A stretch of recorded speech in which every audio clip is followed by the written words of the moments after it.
بسم اللہ الرحمن الرحیم۔ السلام علیکم ورحمۃ اللہ وبرکاتہ۔ اللہ رب العزت کہاں ہے؟ اللہ کی نشانی انسان خود ہے۔ اللہ کے وجود سے انکار ممکن ہی نہیں۔ اگر اللہ پاک نہیں تو انسان کا اپنا وجود بھی نہیں ہے۔ وفی انفسکم افلا تبصرون، اور خود اللہ تمہارے نفوس یعنی تمہارے اندر میں ہے، تو کیا تم دیکھتے نہیں؟ اللہ ہمارے اندر ہے تو کہاں ہے؟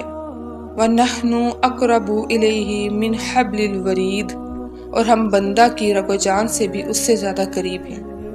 یا اللہ، تو ہمارے اندر کیسے ہے؟ ہم کیسے تسلیم کر لیں کہ تو ہمارے اندر ہے اور ہماری جان سے بھی زیادہ قریب ہے؟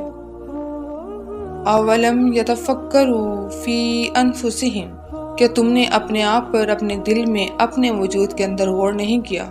وَنَفَخْتُ فِيهِ مِن رُوحِي، اور ہم نے اس انسان میں اپنی روح داخل کر دی۔ یا اللہ، تو نے اپنی روح داخل کر دی انسان میں، مگر ہم تجھ سے کیسے ملیں؟ روح تو تیرا امر ہے، مگر تو کہاں ہے؟ فرمایا افلا تبصرون، تم اپنے اندر غور کیوں نہیں کرتے؟ ہمارے اندر کون ہے؟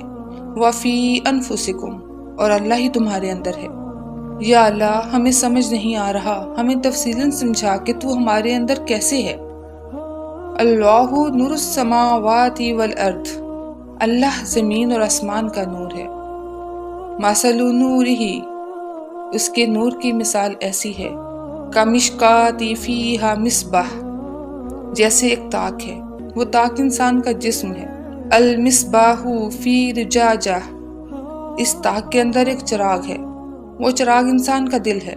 فی زجاجہ، اور چراغ ایک قندیل میں ہے۔ یا اللہ، وہ قندیل کیا ہے؟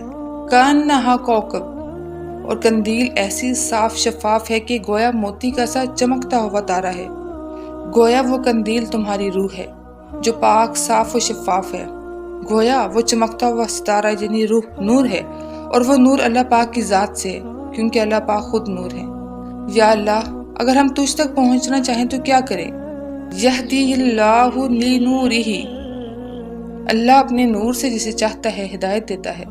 یعنی جو شخص اللہ کو پانا چاہتا ہے، جو اللہ سے ملنا چاہتا ہے، وہ اپنی روح کی طرف آئے کہ وہ وہی نور ہے جو اللہ پاک کے ذاتی نور سے ہے۔